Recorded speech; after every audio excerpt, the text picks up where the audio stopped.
Yes, sir, sure. So when you go and forgive your parents, for example, and you apologize for resenting them and judging them, I just want to know if I'm like thinking about this in the right way, because if you're not necessarily apologizing to them, you're just declaring that you're recognizing that you're wrong. You're confessing your sin. Because if you're confessing your sin Yeah. in a public way, because if you were apologizing to them, it would be like looking for forgiveness Right. from them, Yes. which you're not doing. And That's deep. I guess that was a small miscommunication that happened when I went and forgave. And so the way I'm starting to think about it now is that it's more of a declaration, before them, before God, that you are recognizing that you're wrong, and not necessarily I apologize to you. It's just I apologize. Yeah, to add to that, I can honestly tell you that I didn't know that I resented. I knew I had anger, but I didn't know about all the resentment and blah, blah, blah stuff. I was like everybody else. I just kind of thought it was true. That's the way it was.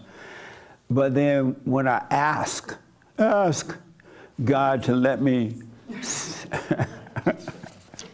when I ask God to let me see myself, because nothing was working. Going to church didn't work. Praying out loud didn't work. Praying in tongues didn't work. Nothing was working. I still had the conflict, but at the time I still didn't know I couldn't see. I just knew I still wasn't free. And then at that time I was dealing with a lot of women. I was a slut maker. But I couldn't deal with them. They got mad, I had to go. or I would appease them in some kind of way. Go and buy something, or go salsa dancing, or doing something, And Fear? I'm sorry? Because of the fear? Because I couldn't deal with her if she got mad, and so I was trying to make her comfortable so I could be comfortable with her. And it was because of the fear, absolutely because of the fear. And so I was going to church doing all that stuff. And I finally asked God, what, this ain't working. I still feel this way on the inside. And at the time, I didn't think of my life as being, what's the biblical question? Does your life make sense? My life did not make sense because I had read all my life and I heard that if you believe in God, you're supposed to have peace. I had no peace. I heard that if you believe in God, you could be free on earth. I had no freedom. I heard that if you believe in God, you will have no fear. I had fear. And so my life was not making sense. So if you're supposed to have all this with God, why do I still have all this and I still say I believe in God? You know what I'm saying? And so my life wasn't making sense to me. It didn't make sense. Because you can't believe in God and have all this hell you got, right? And it didn't make sense. I didn't hear anyone else that their life wasn't making sense, but I knew they were having as much conflict as I was having. But I just thought, whatever. But it wasn't until I asked God, let me see what's going on. Let me know myself. Because I heard you should know yourself. But I didn't know myself. And that's when he allowed me to see. And it wasn't right at the moment he allowed me to see it. A day or so went by, I guess, a week. And I was up getting dressed and I saw the darkness. And he allowed me to see that was the anger. I had hatred in my heart. And when I saw that, I wept because I didn't know it. And it was a darkness it was like one of those darkness that come in your room at night through the door, flying through the air and trying to hold you down. It was a wicked darkness like that. And then he caused me to realize I needed to forgive. And when I went and forgave my mother at 38, it was the hardest thing I ever had to do. It would have been easy for me to go over to Saddam Hussein home and get him. And then it was my mama. And so I went, and when I forgave her, he took away the fear. That's the first thing he took away was the fear when I faced the fear. I didn't know then that was going to happen, But when I faced the fear and I forgave, I apologized for resenting her.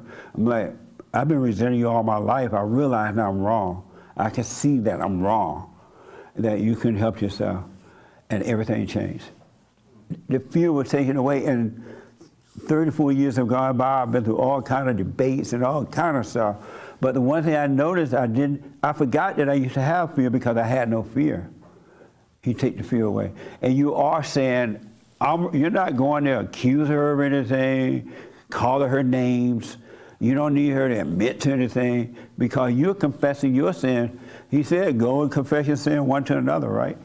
And so you go to your mother and say, I'm sorry for resenting you. I was wrong for resenting you. Not that she was right for what she did, she couldn't help it. But when you go and forgive, that's when everything, the fear was taken away. And that made a little sense in my life then. But then I didn't know that he was going to work on the ego. I thought I had to do something about that too. And it wasn't until I just stayed with it, not judging myself at all, that he started to erase the ego nature too. And all the stuff just started to fall away. And I'm not saying it's all gone, all the nature of the ego gone, but I can tell you this, I'm so free of it until it's amazing. That's why I'm telling you what I'm telling you now, because I'm telling you what happened. You must forgive, you must rise from he said the heart is wicked. The heart is of darkness. The heart is evil of mankind, is evil. And before you can enter into the kingdom that's already there inside of us, you got to forgive. I don't care what has happened. They couldn't help it, just like you cannot help yourself. But you must truly forgive, not intellectually, spiritually. And you are confessing your sin. I'm wrong for hating you. I'm sorry. That makes sense? Absolutely. And that's what happened with your parents when you went to them? Yeah. Yeah, and the clear-mindedness, the sense that life is making to me now, it comes to me in the moment. That's the only way it comes to me. Like in each individual. When I look at the past, it doesn't make any sense at all. And I look obviously the future doesn't make any sense because it doesn't exist. That's right. But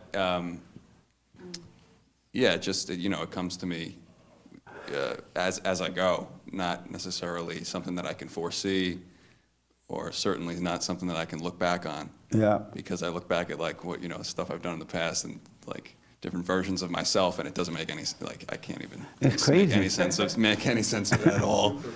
It's amazing how our life don't make sense, but we think it does make sense. We've been taught so wrong. That's why God said, let no man teach you. We've been taught so wrong about everything. But the Holy Spirit will teach us all things. And the kingdom of heaven is already here. It's already done. There's nothing you need to be waiting for. You don't need to be looking up in the cloud to see Jesus coming down and on 2 horses and a mule. You don't need any of that. It's done. He said it's done. But you just don't see it. It's amazing.